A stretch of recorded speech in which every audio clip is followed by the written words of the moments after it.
Hello, and welcome back to our Squad Leader tutorial series. In this volume, we are going to talk about the anti-tank weapons that became famous during World War II.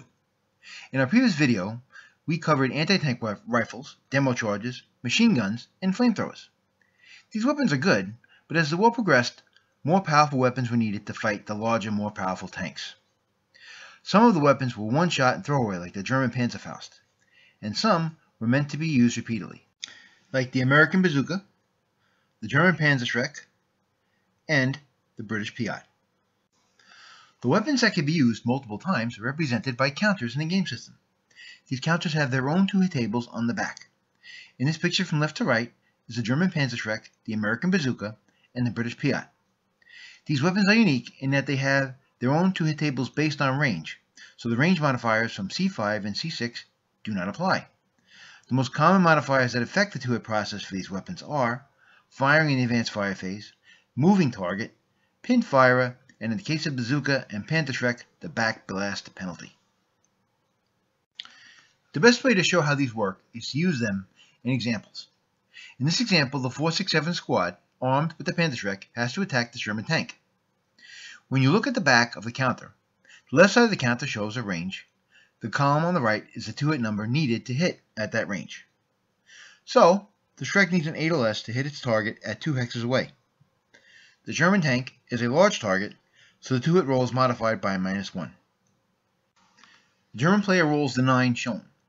9 minus 1 for the size of the Sherman is an 8, so it hits the Sherman in rear in the turret. Now we have to refer to table C7.33, Heat to Kill table. We go to the Panzerschreck column, PSK, and the final kill number is a 26. The armor value for the Sherman in the side and rear is a 4 with a superior turret, so it goes up to a 6. The fact that it is getting hit in the rear raises the Panzerschreck to kill to a 27. 27 minus 6 makes the final to kill a 21. The German rolls a 7 on the 2-kill table, and the Sherman tank is turned into a burning wreck. Now let's move the 467 to the wooden house and keep the Sherman 2 hexes away. Now the German player has a dilemma. Let's assume it is the German prep fire phase again. Now the 467 squad can fire at the Sherman tank like it just did. However, it is in a closed space. Panzerschrecks, Bazookas, and Panzerfausts are subject to backblast penalty. If the squad fires this weapon and the German player decides to eat the backblast, the colored die roll will attack the squad on the 1 column with no modification. So using the 9 to hit again in the previous example, the red 3 would cause the 467 to undergo a 1 morale check right away. It would need to roll a 6 or less to stay unbroken. To avoid this, he could choose not to eat the backblast by adding +2 to the shot. What this means is that the man with the Schreck is getting in a safe position to fire the weapon, but it makes it harder to hit. German player could also decide to opportunity fire the 467. In this instance, if the 467 stayed unbroken into the advanced fire phase, he could take the shot, not suffer the +2 backblast penalty, and not be subject to eating the backblast. So, to recap, using the 9 again while firing the Panzerschreck from the house. If he ate the backblast, he would have hit the tank but suffered a 1 morale check. If he happened to shoot and not eat the backblast by adding a +2 penalty, he would have missed the Sherman tank. If he marked the squad with that opportunity fire marker and survived to the advancing fire phase and rolled a 9, he would have hit the tank. These weapons are meant to be mobile. This brings us to moving and firing in the advanced fire phase. The penalty for any light anti-tank weapon for moving and then shooting is +2. So here's a question to see if you understand how the light anti-tank weapons work. If the 467 in our example moved to the house to take the shot during the advanced fire phase at the Sherman tank 2 hexes away, opting not to eat the backblast, what would be the total modifiers to the hit roll, and what would be the final number needed for the Germans to hit the Sherman tank? We'll wait a few seconds so you can figure it out.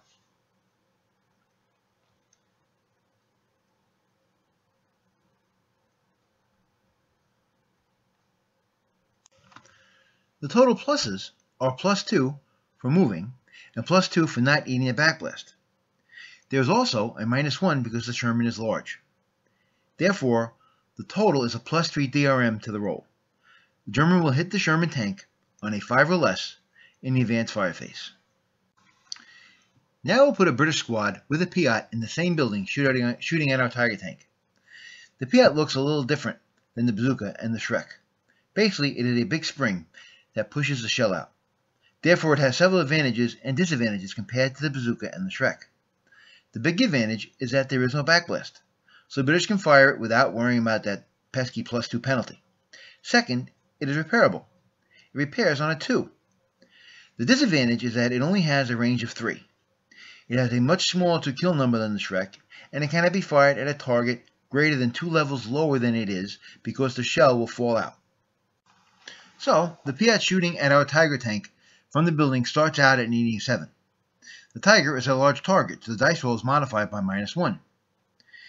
The other player rolls a 7, modified to a 6 due to the large target, and hits the Tiger tank in the hull.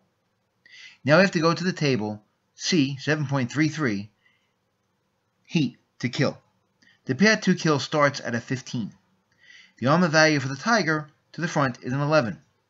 15 minus 11 is a 4. The Tiger will be immobilized on a 4 and destroyed on a 3 or a 2. As you can see, the Piat was easier to shoot, but not as powerful. Finally, for completeness sake, the American Bazooka works exactly the same way as the Panzerschreck. However, it is important to know the time your scenario is taking place, as the Americans improved their bazookas as the war progressed.